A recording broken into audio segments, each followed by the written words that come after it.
lots of Savannah's history is on display throughout the city. Take this monument, for example, showing all the firefighters who have died in the line of duty. And soon James Houston will be added to that list, nearly 200 years after his ultimate sacrifice. LZ Kitchen, Fire Chief of Savannah Fire Department. Yes, so in my career, I have lost 2 firefighters, our friends, that were on Savannah Fire Department. And how did you deal with that? It was tough. It was tough. I knew both of them well. City council minutes, historical documents, newspapers, and books show the evolution of firefighting in Savannah. And there are a few things you need to know about the time and Houston himself before learning his story. He was a free black man in the early 1800s. Now, Savannah is less than 100 years old at this point.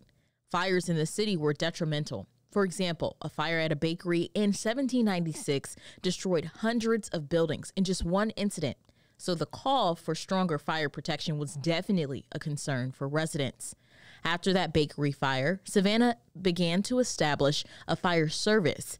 And through an ordinance, the city required free men of color and enslaved men from 16 to 60 years old to enroll and staff that service.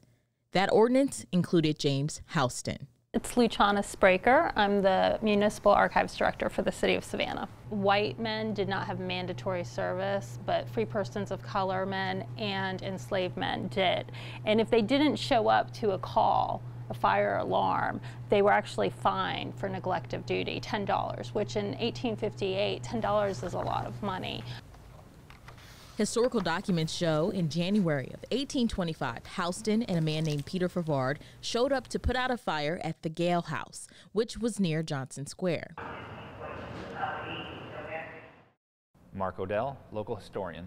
As they were working to pull down buildings around this burning building to stop the spread of the fire, which was very important during that time period because the whole city could catch on fire as the wind would spread fire. They put themselves at extreme peril, and unfortunately the building collapsed on top of them.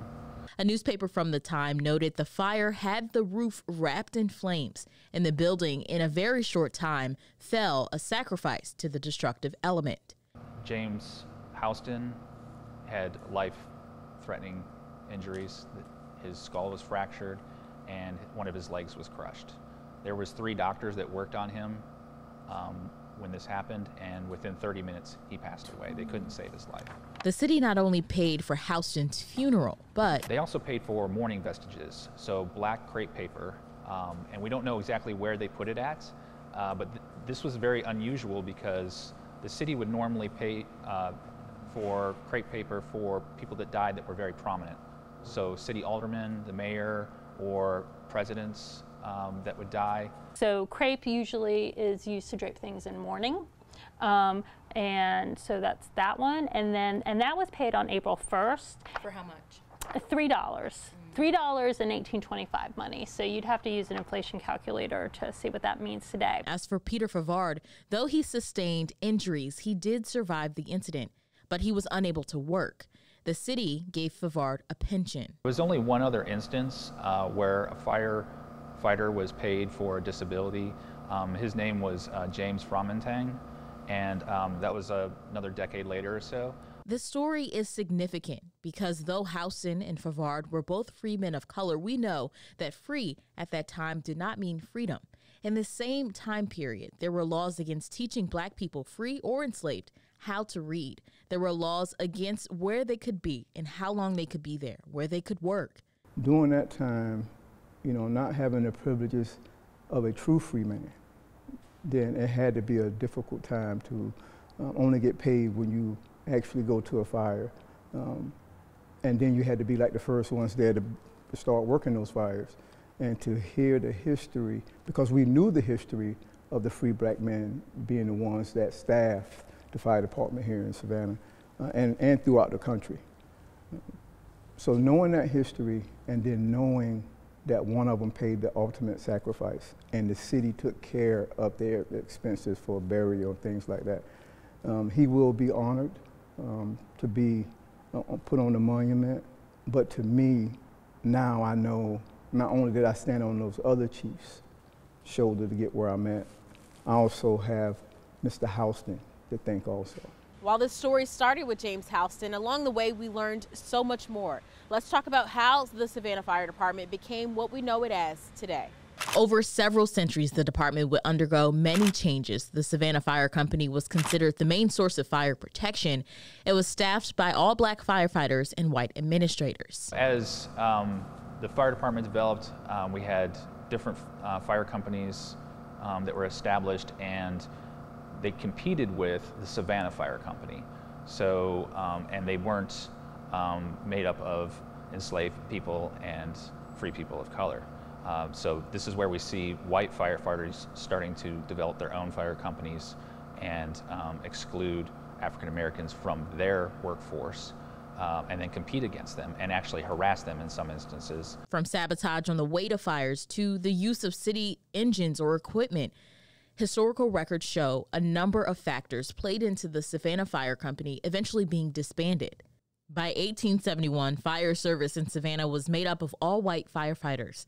It would not be until 1963, more than 90 years later, that the department would reintegrate with 6 black firefighters, including a man named Lewis Oliver, who current Chief Elzie Kitchen has been able to meet. He's been just a source of inspiration. Every time I see him, he's giving me words of wisdom.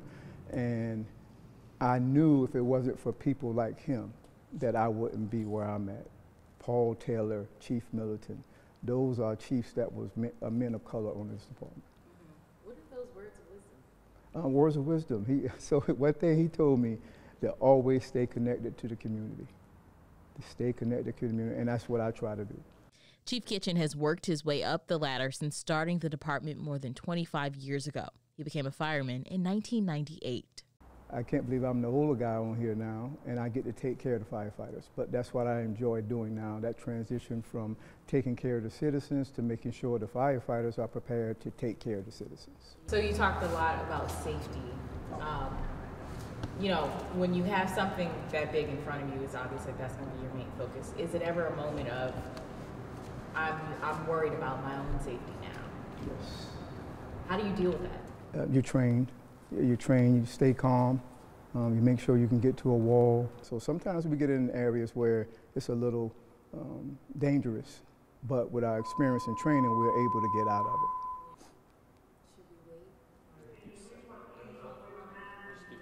It's clear that firefighting is a 24/7 job. Chief Kitchen says he's proud of SFD, but there's still work to be done.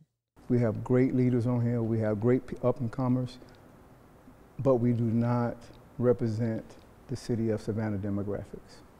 That's the challenge that we're faced with. And it's even tougher now because we're facing a crisis with people coming into public safety. So now we have to help create those ambitions, our fire in people to join the fire department. And that's what the things that we're trying to do. He says the story of men like James Houston continue to inspire him as he leads the department. For WTOC, I'm Simone McKinney.